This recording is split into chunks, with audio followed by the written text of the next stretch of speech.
милдеттүү экендиги тууралуу айтылган.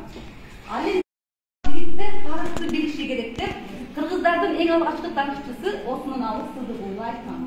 Себеби тарыхты бир гана мырзалар гана эмес, кыз балдар да тарыхты окуп билүүгө сөз жок, милдеттүү экендиги тууралуу айтылган. Ал эми 1958 жылы Сүрүктүү шаарында жумуштун үйүндө жарык дүйнөгө келген, номер 3 Макаренкасындагы орто мектепте окуган, андан кийин аскердик кызматты өтөгөн, 1975 жылдан баштап билим берүүдө эмгегин сиңирген,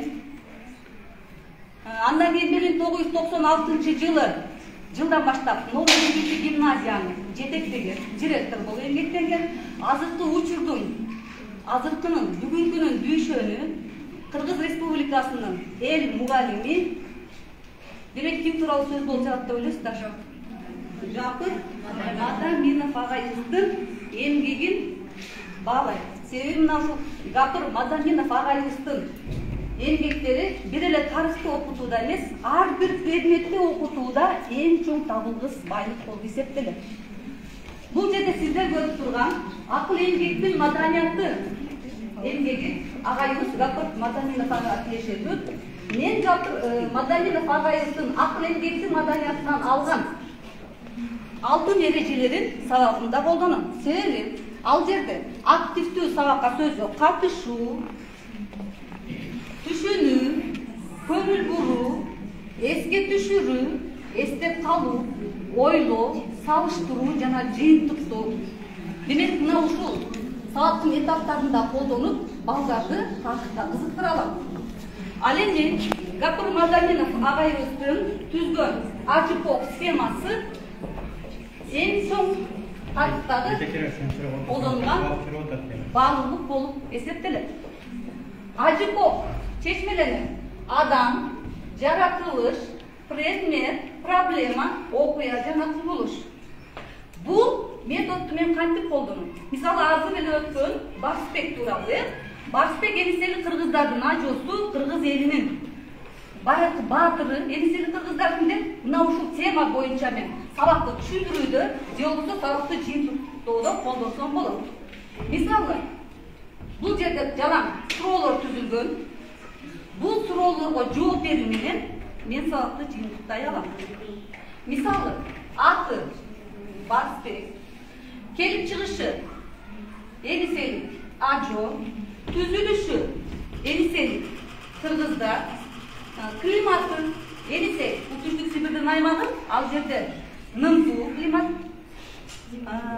байланышы, мисалы, алар кимдер менен байланыш болгон? Энисели кыргыздар өздөрүнүн кошуна жашаган аз, чик жана башка уруулар менен жамаатташ болгон, жана экинчи чыгыш туруп калгандыгы менен сөз жок душмандык алар менен Борбордук Азияны ээлөө үчүн күрөштө болгон.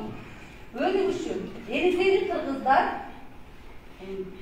чарбачылыгынан дагы, соода саттыктан, аңчылыктан жана өздөрүнүн жетиштетүүдөн, колөнөрчүлүктөн дагы өнүккөн.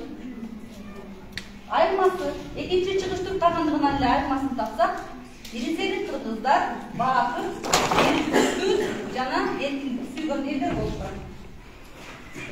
Мен бул жерде баарын колдонбой, өзүмдүн темама ылайыктууларын гана колдоном. Мисалы, окшоштугу.